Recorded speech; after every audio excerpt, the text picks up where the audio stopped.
And we're back with some more X4, and things have changed a lot since we were last here. Last up, what we did was we started a war between the Terrans, who are located over here in these sectors, against the Argon, who are located in these sectors here, along with these ones. These sectors here, all these blue ones, they're all the Argon and the Antigans. And the Argons and the Antigans, they're sort of allied together, so to speak. Like, there's the Antigan Memorial, which belongs to the Argons. Well, it used to. What I did was I put the game on, let's just let it run for about 8 hours on Sata mode, just to maybe see what would happen. Also, finish a bunch of construction projects, make us some money, but at the same time, I wanted to see what would happen on the warfront. And, well, things have changed. Getsufun is now completely under Terran control. You can see there's Terran orbital defense platforms, and they've got buildings in here, and they got fighter squadrons, they got loads of stuff going on. You can turn on other here and see, yeah, it's all the Terran color. There is an Antigan Argon wharf over here, but yeah, nothing's happening with that because, well, yeah, they've no ships. Ooh, there's a ZNK destroyer. You know what? Doesn't matter. Then we'll go over to the Void. This should have been more a neutral territory where people would be fighting for control, and there's a Terran defense platform right in the middle. They have kind of taken the place over a bit. There's still Antigan stuff going on around here, but basically the Terrans have pushed through all the way to this sector and are causing problems because this is the Antigans over here. This is their core worlds. And for them to get from here to the Argon, they'd have to go all the way over here to Argon Prime, which means they got to pass through the Void. And things have only gotten worse for the Argon. Where are the Argon during all this? Well, the first problem they've got is down in Second Contact Flashpoint. You see, they're also at war. The Argon are also at war with these guys in Holy Vision. They're basically a religious cult of nutjobs, but whatever. They have been trying to push up through here since the start of the game. This is one of those places where you used to farm a lot of item drops, and right now, well, there's a Terran defense platform built right here, and there's a Holy Order of the Paranid defense platform built right here. And all of those other crazy blue lines are to do with the food buffets and stuff we've got built in the sector, and we've got 100 ships patrolling here to make sure nothing untoward should happen to our equipment. So, and this is the Argon Prime homeworld, so if they want to get to help the Antigan friends, they got to pass all the way through here, deal with both the Holy Order of the Paranid and the Terrans who have built up in there, then get through to the Void, which is still full of Terrans, just to help the Antigan guys. So this is not good. Not good at all. This is actually really, really bad. So, we need to fix this. Oh, and there's even worse to come for them. Now, one of the reasons this isn't happening is because we have been hamstringing them just a little bit, sort of accidentally on purpose. See all of these dead ships? There's a bunch of Terrans, there's the Yaki. The Yaki are effectively sort of a pirate faction, in a way. They're located over here in Xenon space. They've taken on attributes of the Xenon to basically disguise themselves so the Xenon won't crush their base. And this means they kind of pop out and they do raids to get resources and things. Normally this makes them kind of pointless and useless and of no use to anyone. They have great ships though, to be honest. That's why I made friends with them. And, well, I made friends with them and I let them buy ships. In Argon Prime. In our wharf. So, yeah, see all these ships here? They were bought by the Yaki from us, which they paid us good money for. We're up to, well, we were over 6 billion, but I bought some blueprints. Don't worry about that. But what that means is, well, the Terrans, or the Argons, have basically been fighting a constant, never-ending war right here that has been feeding mountains of scrap. And these mountains of scrap are getting harvested by, well, our manticores come along and pick them up occasionally and drag them off. But yes, this has been very, very profitable. How profitable? Well, if we just check the purchases here for the last 22 minutes, we have made 47 million in the last 22 minutes. We let this run for 8 hours in Sata mode. I think Sata mode's like 5 or 8 times speed. Whatever. Did they just make another purchase? Stop buying stuff. No. Okay. We need to stop the Yaki buying stuff. The Argon are buying stuff as well. But then they're losing it fighting the Yaki. And the Yaki are using it fighting the Argon.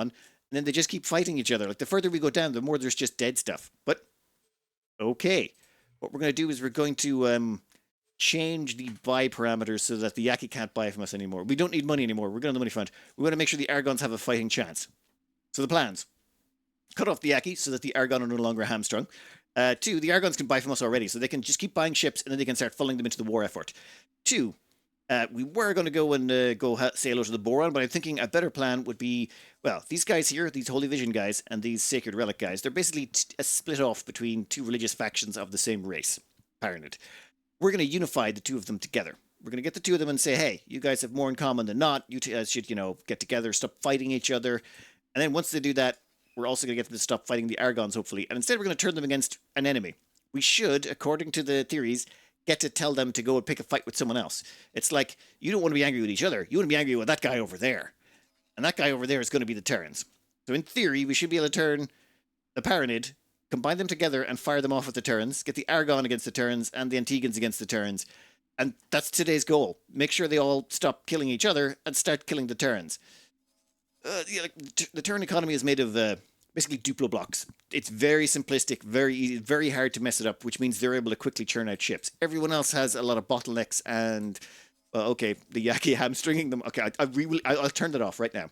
Under the global orders, we have a no Vigor Syndicate selling policy. It just stops anyone selling ships to the Vigor Syndicate. They don't need anyone's help getting ships. We're also going to stick the Yaki on that list. Sorry, Yaki, but you're just causing more problems than... Well, okay, you're worth any more. You definitely were worth it. That was like a lot of money you gave us. I have also just realized the Antigans have lost their shipyards. They used to have their shipyards in here and they're both gone. This is bad. Okay, this we could work with. At least that gives us a goal. Like, we could just go in there and fire wave after wave of ships at the Terrans ourselves. But we don't want to do that. We want them to stand on their own 2 feet. So we're going to unite these sides all against a common enemy. Question is how? Oh, one thing I should point out about this Argon shipyard, when it comes down to building stuff, we've actually kind of hit a bottleneck in terms of hull parts. Basically, what was happening is we had enough to give them the weapons and all that stuff. We're mostly making this using closed loop, but I don't know, there's been complications with that. But hull parts started to become a bottleneck. I have since assigned an extra 40 Demeter Sentinels to transport hull parts for this thing. It should never run out. It should never have run out in the first place. We have mountains of hull parts. I mean, look at the amount of ships heading this way. There's just like pages and pages of them. We had all of the hull parts necessary. In fact, if we check over here at the mass production facilities, we can see 56,000 hull parts there, 54,000... 62,000 and 58. There would have been more, but I've queued up a bunch more building here. Well, once I checked, it turns out they'd completed all their construction projects, so I added on a couple of extra stacks of building at the back. And I'll try and attach the save game file in the description, so if anyone wants to grab any blueprints, there have been a couple of questions for blueprints. I don't know how to upload the blueprints online, plus I'm not sure what's a good way to do it. You want to grab the blueprints, go ahead. You can just go grab the save. It'll take a while to load, but once you get in, you'll be able to grab any blueprints you want. All right, what was next? Okay, this is the mission here. Opportunity of a lifetime. Dalbusta, the bold squatter who's hanging around with our fishy friend in our home base. This guy has a deal that we go talk to the False Gold Realm and the Heretical Order, as they affectionately call each other. Well, it turns out that by not choosing a side, we might have an opportunity for both of us to make history. So, we're going to head over and have a quick chat with him, and I think I'm just going to zip through this and do a voiceover afterwards, because normally there's a lot of traveling around with these things and doing fetch quests. First things first, if we want to stop this civil war that the Paranid are having and turn them against the Terrans, we're going to have to talk to our generic quest giver guy, the bold squatter, the guy who lives in our base rent-free. Now, all these information he's got for us is go talk to a former contact of mine. And it's sort of like a case of, tell me someone's your crazy ex-girlfriend without telling me someone's your crazy ex-girlfriend. Hey there, Gride. Why do you always choose such creepy places to meet? Let me answer your question with another question, my dear. How far would you be willing to be sure that your allies were up to scratch? What the? She started a self-destruct sequence. You'll have to abort the sequence manually, or get out of there quickly. The self-destruct sequence was just a diversion. Hostile drones approaching fast. After dealing with his crazy ex's hazing experiments, we finally get a mission from her, which is actually just a fetch quest for some explosives, which we go grab. Along the way, though, we get sidetracked by this magical temple that the Paranid have. We chuck an EMP bomb on it, we open some doors, and the fishy guy explains that this looks like a bunch of cryopods storing some really fancy, important people. We'll get back to that in a minute. We pop over to meet the crazy ex-girlfriend again, and she gives us some other vague hints and clues and sends us off to a derelict station on the edge of space to try and find some other random clues, it seems. After doing a treasure hunt for nav beacons, we find a two-eyed Paranid guy who's like a little bit nutty and a prophet of sorts. And it's about this point we start to find out what's actually going on. Turns out the Paranid are basically a theocratic government. They're basically a religion. Their religion is their government is their religion. Something along those lines, let's just say. A bit like, the God King Man Emperor in Warhammer 40k type of thing. Let's stick with those examples. No real life ones, thank you. Anyway, what happened is at some point in the past there was a gate shut down, and what happened was the Paranid got split up into different sectors. And normally they have their god king guy or their main head fella. So what happened was they ended up having different separate god king fellas on each side. And then what happened was when the gates were brought back online, the two sectors came back together. Well, now they had multiple god kings. They were only ever supposed to have one. When you had two, they're like, no, we're the rightful heir. And the other guy's like, no, I'm the rightful heir. And then the two of them just started having a civil war. So that's problematic, and that's why there's the whole civil war going on, and this guy is basically like, okay, cool, let's get back to civil war and negotiating and making them know who's the real, true one thing he is.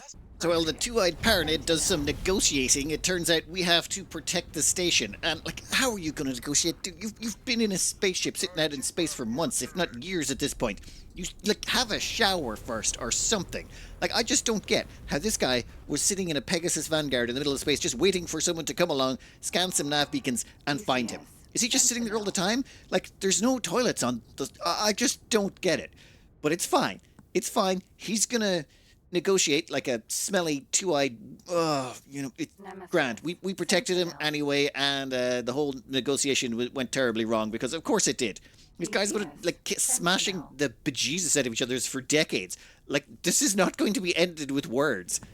Turns out the two-eyed prophet guy is actually in cahoots with the crazy ex-girlfriend, and the crazy ex-girlfriend has a plan. She wants to basically get this war and crank it up a notch. She's hanging out outside that temple with the cryopods in it. Turns out those cryopods are how the Paranid make leaders. So they basically build their, god kings or whatever, religious popes. And they build them using these cryopods. These are the future ones for whenever the current one dies, I presume? Or something along those lines. Her plan is, let's escalate the bejesus out of this war because violence solves everything and apply even more violence. It turns out she's allied with the Duke's Buccaneers, who are like a sort of a pirate faction in this game. You know what? Let's not get into that too deeply.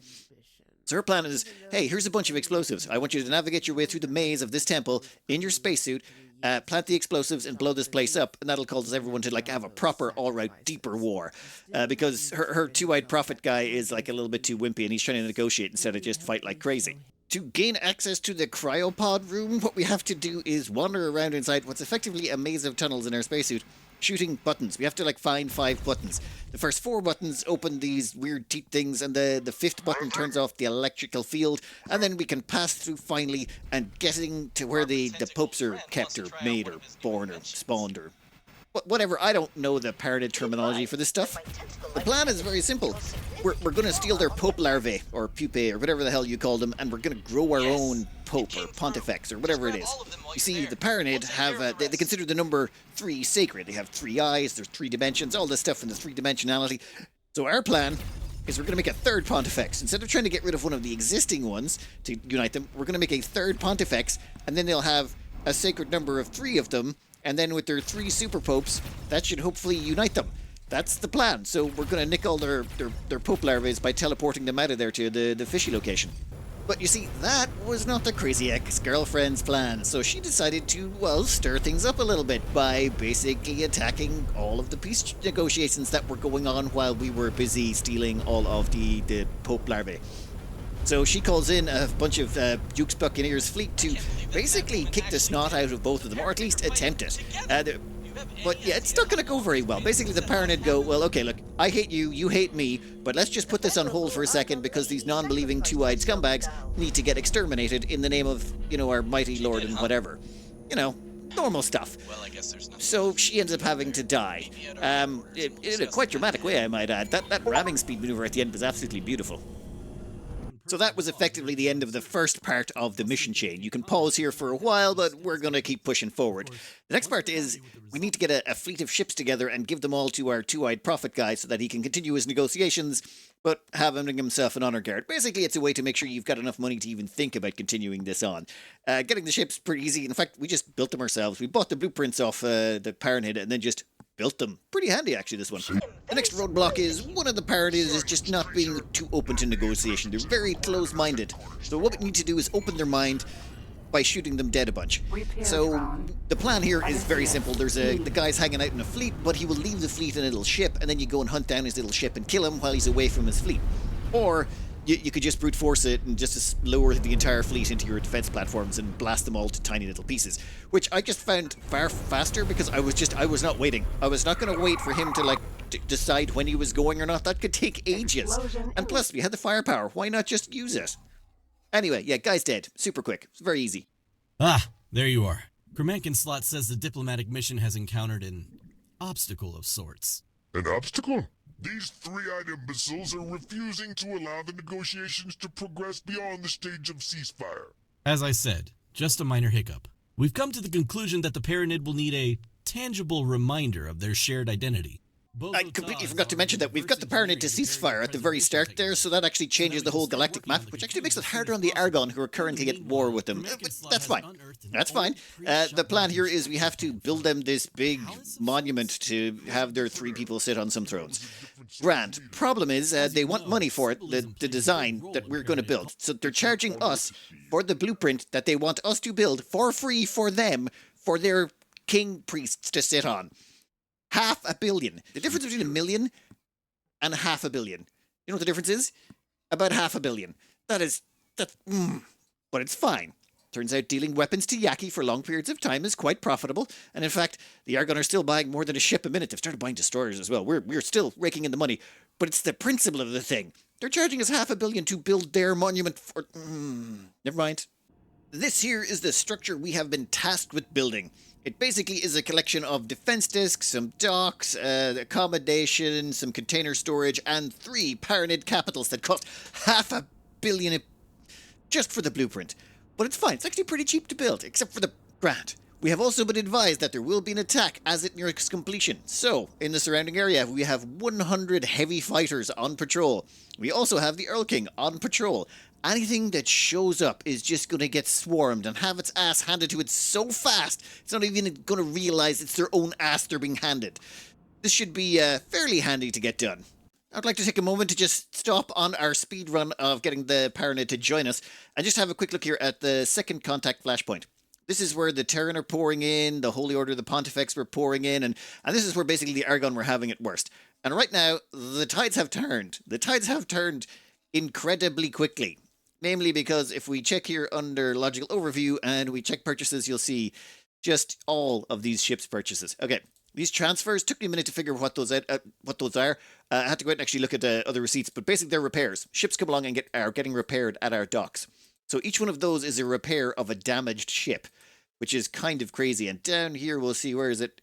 There is, could have sworn there was a purchase of a destroyer down here somewhere. It doesn't matter. They're buying destroyers in other locations as well.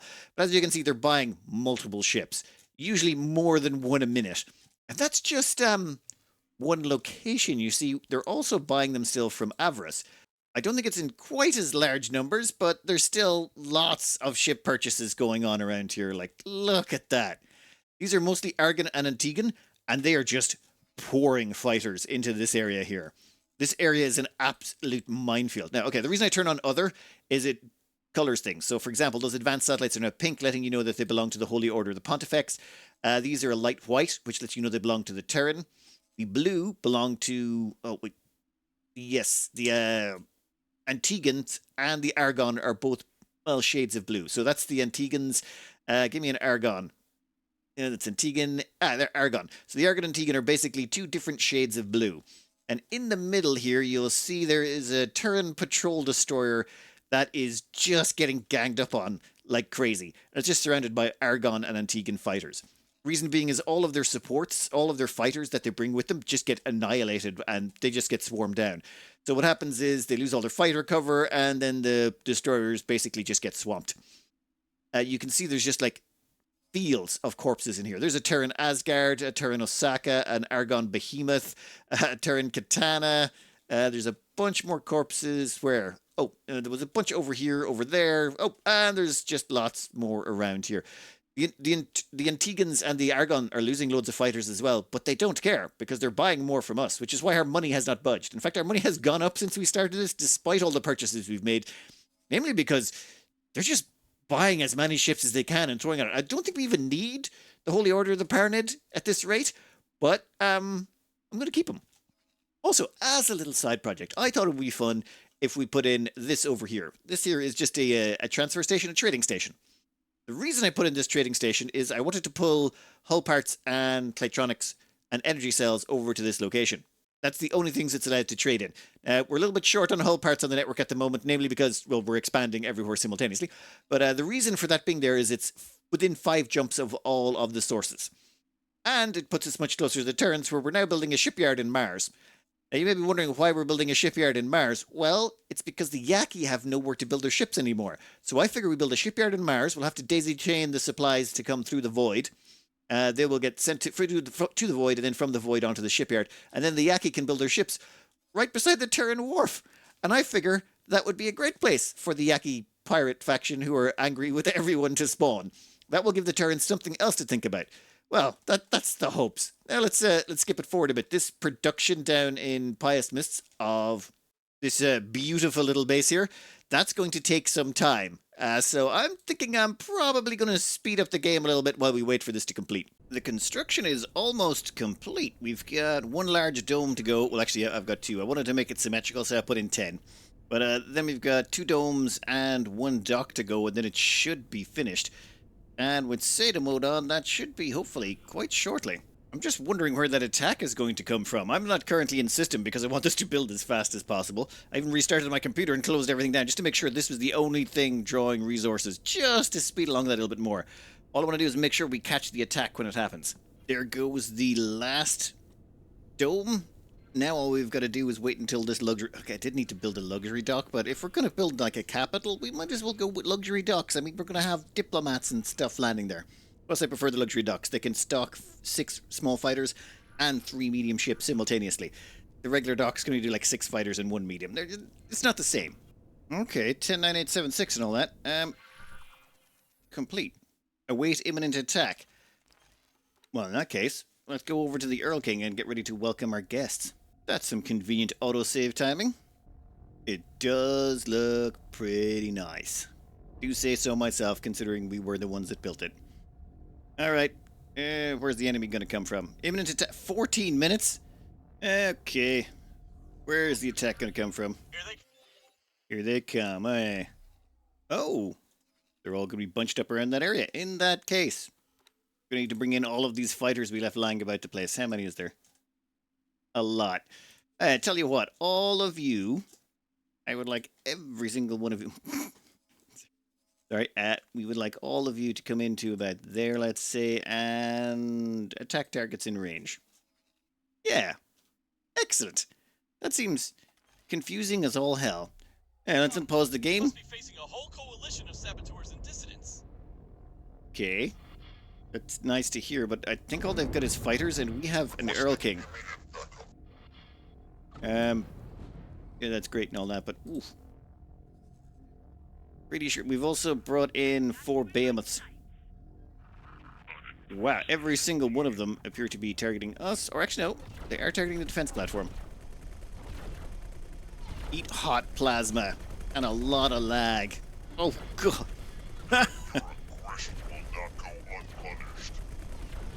Yeah, well look, I tried not to hit the station, but I can't help it. You tried firing this much hot lead and not accidentally hitting friendly allies. And everything else in existence. Dear God. Yeah, trying to move is probably not a good idea. It's just going to cause incredible lag. And yeah, here come all of our heavy fighters. I brought in heavy fighters just because. I mean, we can afford them, so why not? And they should shred everything in short. Reinforcements arriving. You are free to engage. Reinforcements arriving. Yeah, that's... Wait. That just showed Rick Mantas or whoever, the prophet guy, but he had 3 eyes. Is that a mistake? Or, you know what? Doesn't make a difference. Okay, I'm thinking there's only a couple left, or very few anyway. Well, you got in the way of my bullets. I didn't shoot at you. You stepped in front of the bullets and shot yourself. Hey, will you stop firing? No. I think that's... most of them. Yeah, I don't really see them doing much. Not with this many fighters about the place. I should maybe just back off a little bit so I'm doing less friendly fire. Oh, look at that plasma. That is beautiful. We're all lined up on top, just firing into the sky.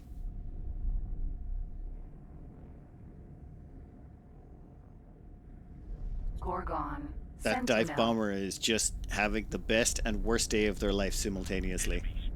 That's gotta be nerve-wracking. Oh, Nemesis. this guy's decided he wants to give it a go as well. See those orange fire? As far as I can tell, that should be our guys coming in with shard launchers. Basically space shotguns. Yeah, no, you're dead. You are incredibly dead. This guy over here, I figure, is about to get target next, at which point his life expectancy will drop from about 0 to -0. Watch out! There are more of them! Oh no! There's more of them! Right? Like, we still outnumber them, so I don't think this is going to go well for them. I can't imagine this being actually annoying for people to face, though. They got Sentinels now. That's Nemesis Sentinels, Theseus's, Perseus Sentinels. Yeah, I'm not really seeing that much stuff that's really scary here. Does make for some wonderful fireworks. Oop, nope, get rid of that. And get rid of the interface, and let's just enjoy the fireworks show.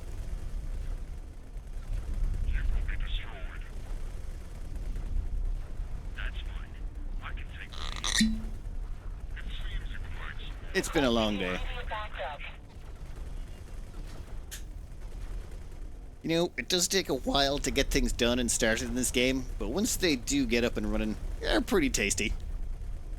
It's like one of those slow games where I feel like this is the kind of game where you do like one episode a week maybe, because there's just too much going on and it'll take you like about 20 hours to get anything done. But you're never bored. There's always something to be doing. We'll let them finish off whoever's alive. I can't imagine there's that many. No, actually, there's a few. I don't know what to die. If you didn't want to die, then you shouldn't have attacked this base.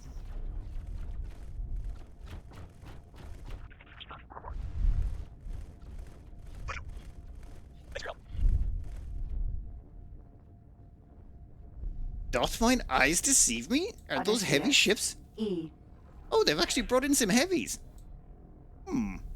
Okay, well that one's about to get ganged up on and shanked, so we'll target this guy. 13 kilometers away. Let's hope he lives long enough for us to get there and start shooting at him.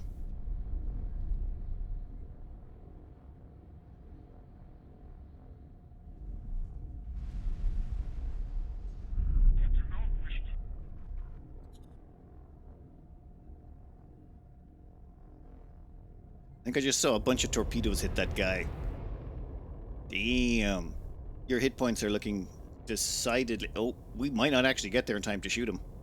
There's... Oh, wow. There's a whole bunch more torpedoes coming at him. You do not want to live on your conscience. Stop. Yeah, we got some shots off.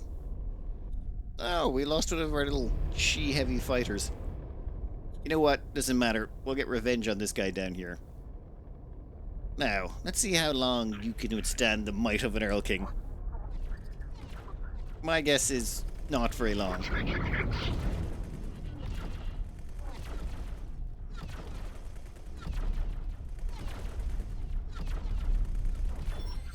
Actually, That's the last of them. you survived slightly longer than expected. The site is safe for now. I'll Yeah, notify you once things have cooled down a little. Okay, so does that mean we've managed to solve the Civil War for now? Like, what we really want to do is get them to fight someone else for us. Well, stop them from attacking the Aragon, which will take the pressure off them. Then, as a bonus, we get to fire them at someone else. It says that you can only fire them at their neighbors, so we might not be able to fire them at the Terrans.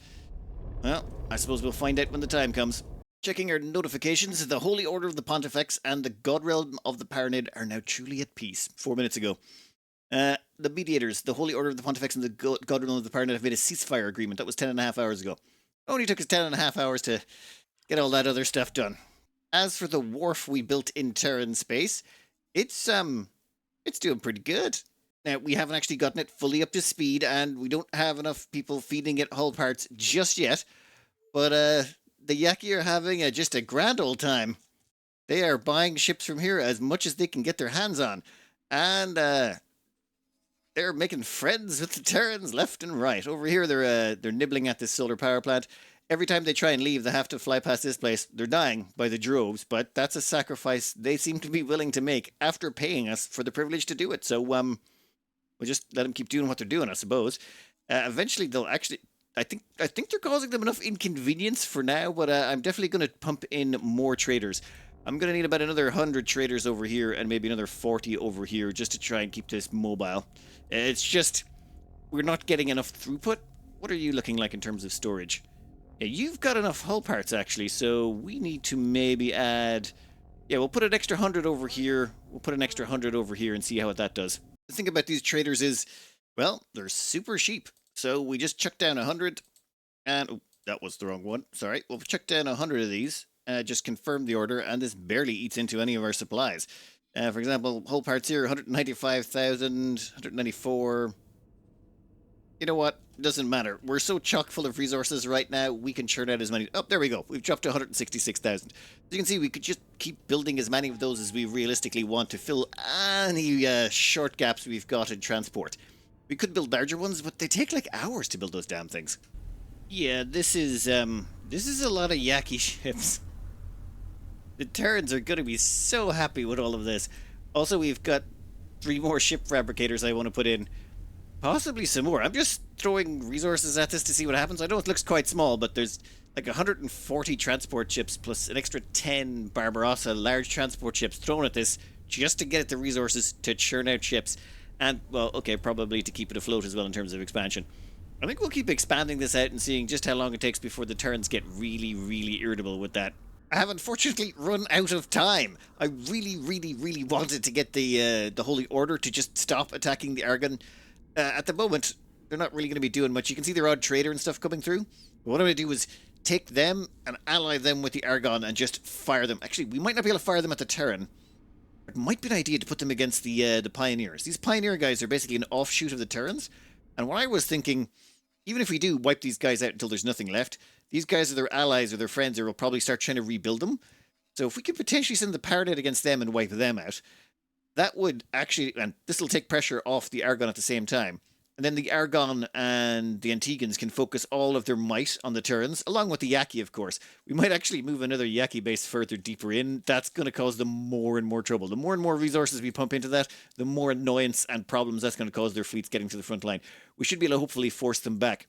The main thing is we want to reclaim the Antiguan Memorial. This has been lost. It's like you can see the color has changed.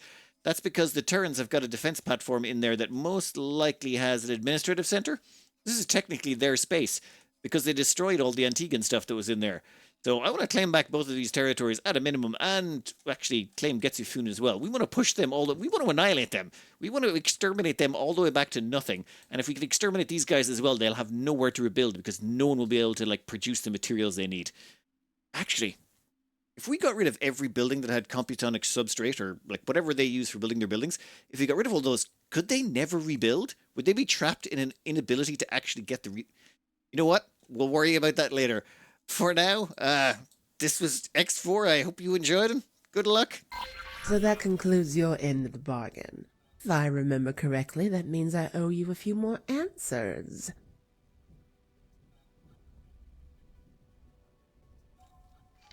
Someone looking at it from the outside could easily come to the conclusion that civil war is a natural state for the Paranid society. It almost seems like some sort of expression of their psyche, always questioning and challenging one another's beliefs. Nothing could be further from the truth, however. What they so desperately want to resolve is what to them is an almost tangible geometric impossibility, namely there being 2 pontifices. The situation is utterly strange, tearing at their stoic demeanor and rending their perception of their own culture.